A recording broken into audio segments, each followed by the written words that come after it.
The quote by Winston Churchill, ending a sentence with a preposition is something up with which I will not put, is a spirited remark that criticizes the strict grammatical rule against sentence-ending prepositions. Churchill's play on words brings consideration to the notion that following outdated grammar rules hampers effective communication. The debate over ending sentences with prepositions dates back centuries. Prescriptive grammarians argue against it, while contemporary linguists agree with Churchill and recognize the natural evolution of language and the fluidity of grammar rules. This leads to the current debate of whether sentences ending in prepositions should be widely accepted. Recall that prepositions are used in modern language to indicate relationships between different elements within a sentence, typically between a noun or pronoun and another word. They can show direction, place, time, cause, manner, and possession. Merriam-Webster shared recently on Instagram that it's okay to end a sentence with a preposition. Supporters of the time-tested rigid rules of grammar were in an internet uproar. Others felt the media posting was as unnecessary as declaring it's okay for cats to meow.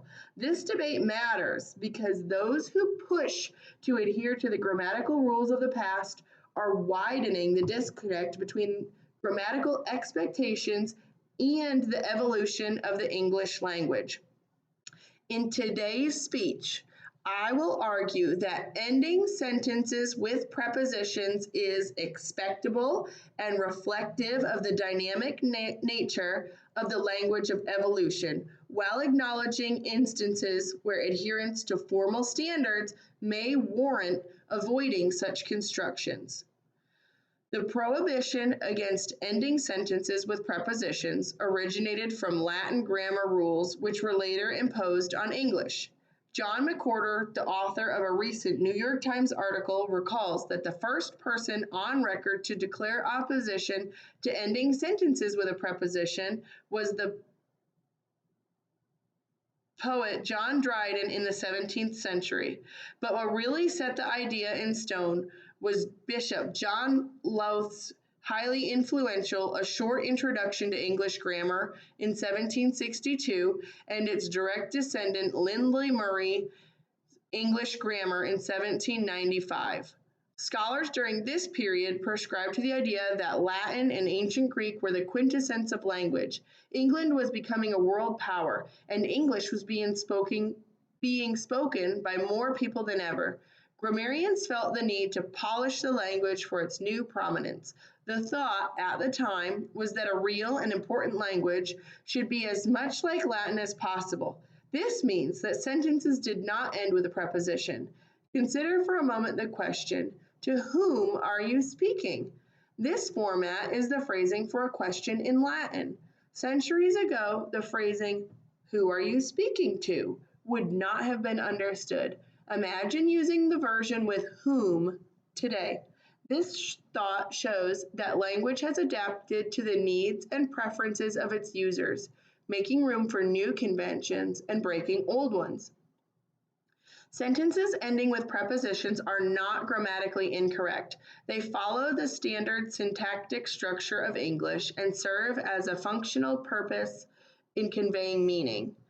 A research article published in the September 2022 issue of Transactions GIS describes how in natural language, geospatial locations are frequently expressed through prepositions.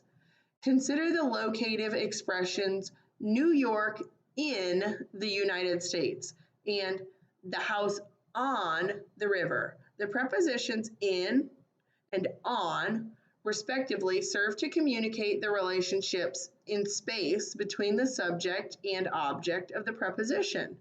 Modern language, however, has proven that there is a sort of disambiguation of prepositions in natural language that shows prepositions have not been and are no longer used specifically in a geospatial sense. One excellent example is an article titled a preposition at the end of a sentence, written by George Howland and published in a 1911 issue of the Journal of Education. In this article, the skilled linguist writes a completely coherent and thoughtful piece composed entirely of sentences that end in prepositions. Like any living organism, language evolves over time. As society changes, so does language, rendering prescriptive rules outdated and irrelevant. Jump back to the year 1957. Satellites are being launched into space. The House for Un-American Activities Committee convicts writers and playwrights for un-American activities. And one of the most important moments during the early civil rights movement takes place in Little Rock. Times are changing, and so is the English language. The same year, an article is published in Etc., a review of general semantics, that quotes Bruce Blevin, a self-appointed guardian of the English language, as having said, "It is perfectly clear that the American people in their collective unconscious wisdom are changing the language. They have every right to do it." How one feels about prepositions how one feels about a preposition's place in an English sentence is entirely dependent on their own experiences and expectations of communication. Cultural and societal factors shape our attitudes toward language usage, often privileging certain dialects or forms of speech over others. Embracing linguistic diversity means recognizing and celebrating the richness of language variation rather than enforcing rigid norms. Did you know that people diagnosed with posterior cortical atrophy, also known as PCA, which is an atypical form of Alzheimer's disease, struggle with spatial prepositions? Yet, in 2021, a study published in Frontiers in Human Neuroscience concluded that people with PCA showed no greater deficit in comprehension of these prepositions when their location was moved from mid-sentence to the end of a sentence. I do argue that language should be inclusive and accessible to all speakers, regardless of their background or education level. However, I do feel that those who push back against sentence-ending prepositions have points that are valid in certain applications of communication. For instance, formal writing. In formal writing contexts, such as academic papers or professional documents, adherence to prescriptive rules may be expected, depending on the register and tone of the writing. Ending sentences with prepositions may be deemed inappropriate or overly casual. In formal writing, rephrasing sentences to avoid ending with prepositions is advisable, especially when striving for a more polished and professional style. Imagine the reaction I would have gotten if I began this speech with the question, "What's up?" Although I have made it my point to argue that ending a sentence or question with the word up should be accepted in today's fluid English language, I also must admit that I agree these types of statements have a proper time and place and academic and formal submissions do not qualify. Let's embrace linguistic diversity and reject arbitrary prescriptive rules that stifle creativity. Language is a living, evolving system that reflects the diversity of human expression. Unleash the power of language's transformation and embrace the modern rule. It is okay to end sentences with prepositions.